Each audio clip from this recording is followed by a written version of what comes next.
Brazil के सदर का कहना है कि अगर नवाज शरीफ हमारे मुल्क का वज़ीर आज़म होता तो आज हमारा मुल्क ब्राज़ील नहीं बल्कि बड़ा जलील होता।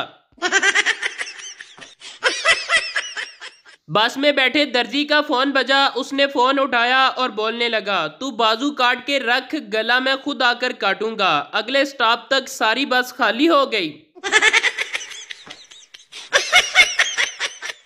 सरदार, मुझे फोन पर धमकियां मिल रही हैं। पुलिस, कौन दे रहा है धमकियां? सरदार, वापडा वाले कह रहे हैं अगर बिल ना भरा तो मीटर काट कर ले जाएंगे। एक पठान महंगाई से तंग आकर पीर बन गया। एक आदमी ने फोन किया और पूछा, बीवी को काबू में कैसे रख सकते हैं? पठान की बीवी ने फोन उठाया और बोली, आप बाद में कॉल करना, खान साहब अभी बर्तन धो रहे हैं। एक पठान गैर कानूनी तरीके से इंडिया चले गया। सिक्योरिटी अफसर ने पूछा, कौन हो? पठान बोला, मैं हिंदू हूँ। अफसर, अच्छा तो तुम मुझे भगवान के 5 नाम बताओ। पठान बोला, यस्सु, पंजू, हार, कबूतर, डोली।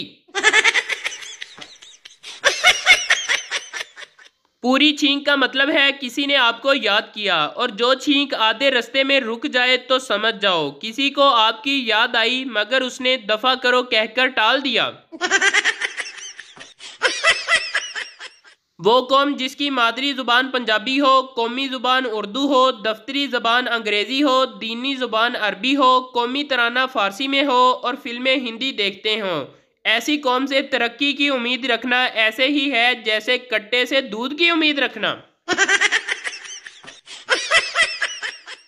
एक आदमी बुजुर्ग के पास गया और बोला, बाबा जी मैं जो भी काम करता हूँ मेरी बेगम सामने आ जाती है। बाबा जी, पुत्र तू ट्रक चला के देख, अल्लाह मेहरबानी करेगा।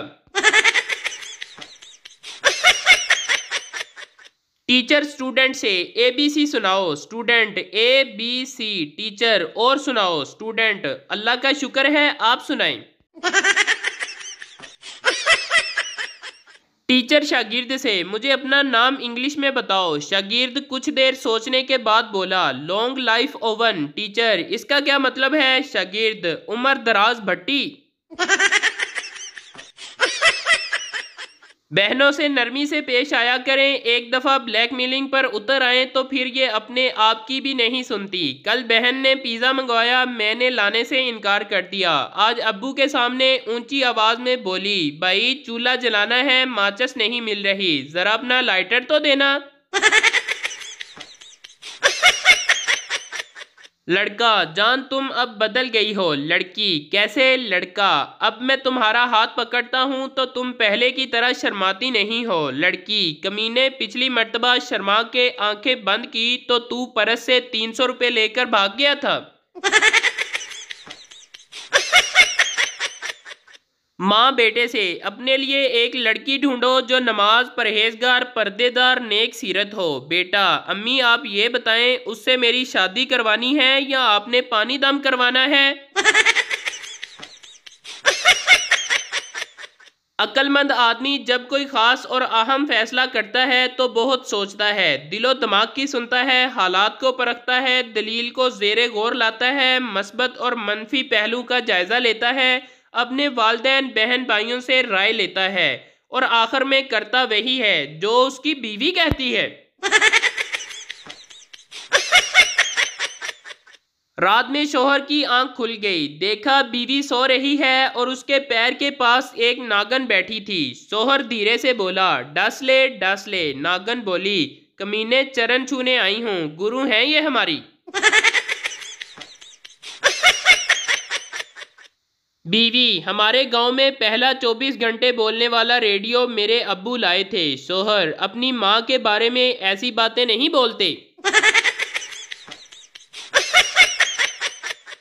एक बच्चा एक औरत को घूरते हुए जा रहा था। औरत, क्या है, मैं तेरी माँ की उम्र की हूँ। बच्चा, तो मैं भी अपने अब्बू के लिए ही देख रहा हूँ। लड़की, जानू मेरे हाथ विच दर्द हो रहा वे। लड़का, हाथ से चुम्मी लेकर बोला, हो गया ठीक? लड़की, जी जानू हो गया ठीक। पास बैठा डॉक्टर बोला, लख दी लानत है साड़ियां डिगरियां ते।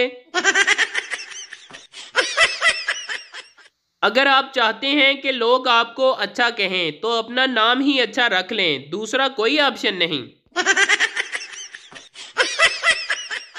प्रिंसिपल, देर से क्यों आए हो? तुम्हारे सब दोस्त तो वक्त पर आते हैं। स्टूडेंट, ग्रुप बनाकर तो कुत्ते आते हैं सर, शेर तो अकेला आता है। प्रिंसिपल, चल हुण मेरा शेर पुत्र, जल्दी नाल कुक्कड़ बन जा।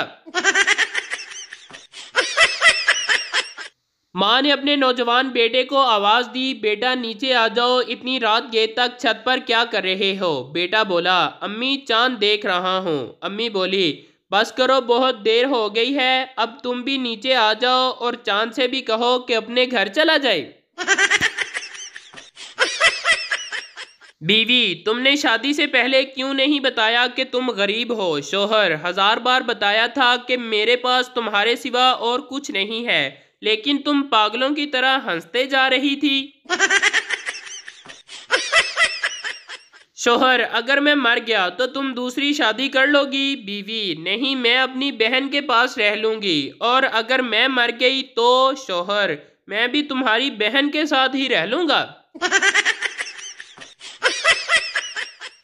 3 महीने एक शख्स मुझसे ये कहकर पैसे लेता रहा कि मेरी बीवी अस्पताल में है। जब मैं अस्पताल गया तो देखा वो वहां पर नर्स लगी हुई है।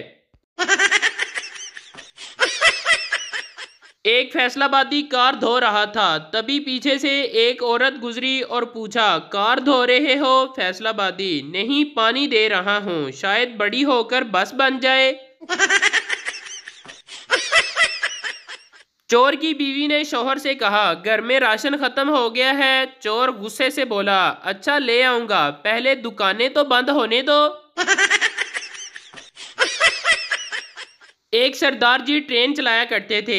एक दिन ट्रेन पटरी से उतारकर खेतों में ले गए। रेलवे वालों को पता चला तो उन्होंने बुलाकर वाकया पूछा।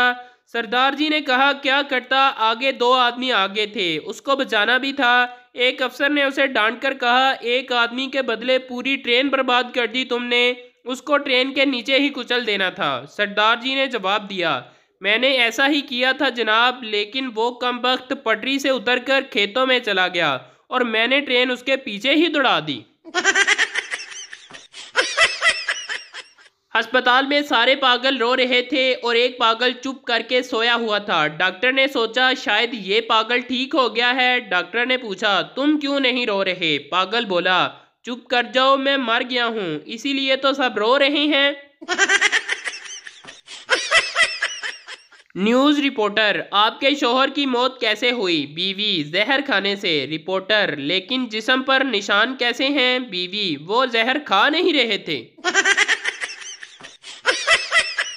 फैसलाबाद में एक शख्स फकीर को 10 रुपए देकर बोला, नशा ना खरीदना बल्कि घर का राशन लेना। फकीर बोला, मौला खुश रखे, हज ते ना चला जावा। काली बीवी अपने शौहर से, खिड़की के पर्दे लगवा दो, नया पड़ोसी मुझे देखने की कोशिश करता है। शौहर, एक बार देख लेने दो, फिर वो खुद पर्दे लगवा लेगा।